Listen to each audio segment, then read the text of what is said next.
What's going on, everyone? Welcome to Texas Honda Channel. If you're new here, definitely hit that subscribe button. So in a previous video, I pulled the engine and transmission out of the TL because I was going to do some general maintenance, timing belt, water pump, put the new clutch in, all kinds of stuff. And I pulled it up and out. It was actually a lot easier for me to do it this method than the other methods. Apparently there is a method where you can separate transmission in the engine bay and get to everything without even pulling the engine or the transmission out, which is pretty cool. Didn't know that, but I learn more every day. So this is the engine that was in the car. This is the one that it made 301 horsepower on 3 psi with the supercharger, and I wanted to fully build this, so I decided to get a engine from the salvage yard from a wrecked TL with low miles. So I went ahead and did that. While this engine was out, I decided to put a brand new timing belt, water pump tensioner, pulleys, all of that stuff on there, and the 6-puck stage 3 racing clutch, because obviously the factory one is pretty much at the end of its life, and this one should be able to handle more than what I throw at it, so I'm happy with that. And it's definitely a solid clutch. I'll leave a link in the description for this clutch. I also did an adjustment on the clutch pedal that I needed to do when installing the stage 3 clutch, so here's a little video clip of that. Alright, so this here is the clutch pedal, and right up here there's a nut on the back side. You can kind of see it because I've got it adjusted out.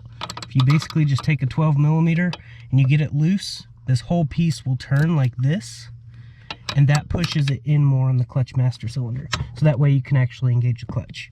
But I just wanted to show you that. I didn't get much video of me putting that back in. The GoPro actually died, so I didn't know it died, or I would have addressed the situation. But the engine is back in, installed, running super strong, and this is a really good engine I got a good deal on. Paid $300 for it at the local salvage yard, and it is top notch. The compression's great in every cylinder. It's actually better compression than this engine was, which this engine had pretty decent compression. It was around 230, 240 in each cylinder. But this one was at 300 almost at each cylinder, which is absolutely crazy. But I put brand new plugs in it, timing belt, water pump, thermostat, the whole 9 yards, and this thing is actually pretty solid.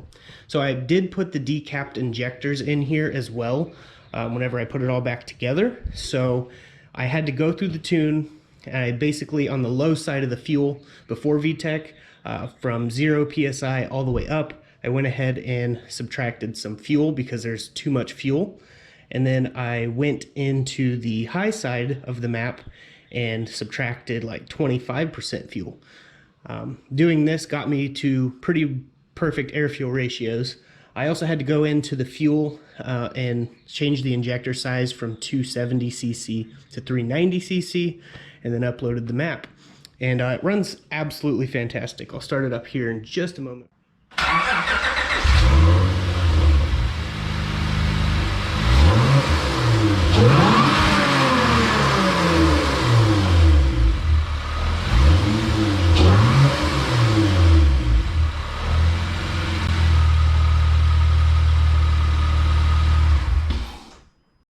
Well, yeah, as you can hear, it sounds pretty good. Definitely has quick response, and it pulls really hard. Can't wait to get it back to the dyno. But I'm going to explain some stuff about this engine. The reason these have these valve covers is these are what came on the engine in the car from the salvage yard. And I'm going to paint these as well and clean this engine up. Just wanted to show you it here real quick. This is the spacer from P2R. I will be putting this spacer and thermal gasket in. There is already one thermal gasket on here. It's kind of hard to see, but it's right in there. The reason I didn't put this in is because the coupler over here, actually, you can see how it's kind of twisted off to the side a little bit. It's way worse with the spacer in because this lifts up about an inch or so, and then there's a gap. So I had to order another coupler. So when that coupler gets here, I'll do a video on how to install the P2R spacer. Huge shout out to P2R, making awesome quality products. Their link for their YouTube channel is in the description. Definitely go check them out, give them a subscribe, and make really good quality products for sure.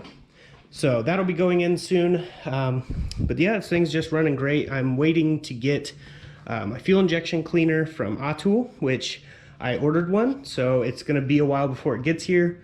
But when it does get here, I will be doing a video on this channel and as well as AGN's YouTube channel. Links will be in the description for AGN's social media, so you can go over there, subscribe, follow him. And then I'll be doing a flow testing on the injectors that are currently in the car, which I put down it was 390 cc's. I'm not exactly sure until I flow test them, but I'll flow test and clean them. And he'll be doing a video on his channel on how to decap stock injectors and the benefits. So we definitely have a lot more coming. I've been super busy. I'm sorry I haven't been posting like frequently and recording literally everything I've done. It's just been kind of difficult for me. By myself, I don't have no help or anything like that. So I've just been going at it solo. But yeah, I appreciate each and every one of you that have checked in, subscribed, shared my videos, liked them. I have plenty of other content, older content that you guys might find interesting or learn something from. I try to share what I do know. But yeah, gonna try to build this one. It's gonna be pretty expensive, so it's gonna be little bits at a time.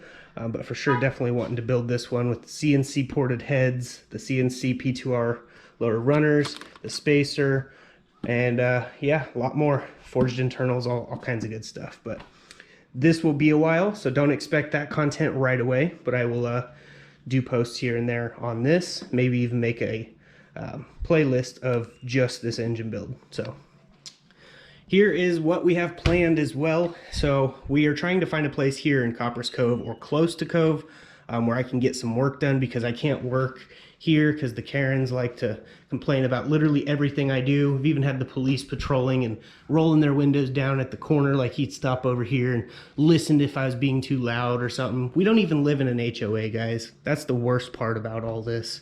We don't even live in an HOA. Now, I already know I'm going to get the comments saying just do it anyway, screw what they think. The only problem with that thought process is they've already given me a warning, said if I get caught doing it again, the city is going to fine me. So that's my only problem with just saying screw it. I don't have $2,000+ and they're going to send that to my landlord, not to me. So that's the problem. So I'm looking for a place to do my paint. But anyways, I'm doing the best I can with the situation I'm given. But definitely have some Raptorline black here, and we've got some tintable. So we're gonna do something really custom and cool. No one's done with Raptorliner yet. It's gonna be awesome. And I got some fuel here that I can mix with this VP race fuel, racing additive. This is the only stuff that I know of that actually works as an octane booster. There are other claims of octane boosters, but this stuff actually seems to work.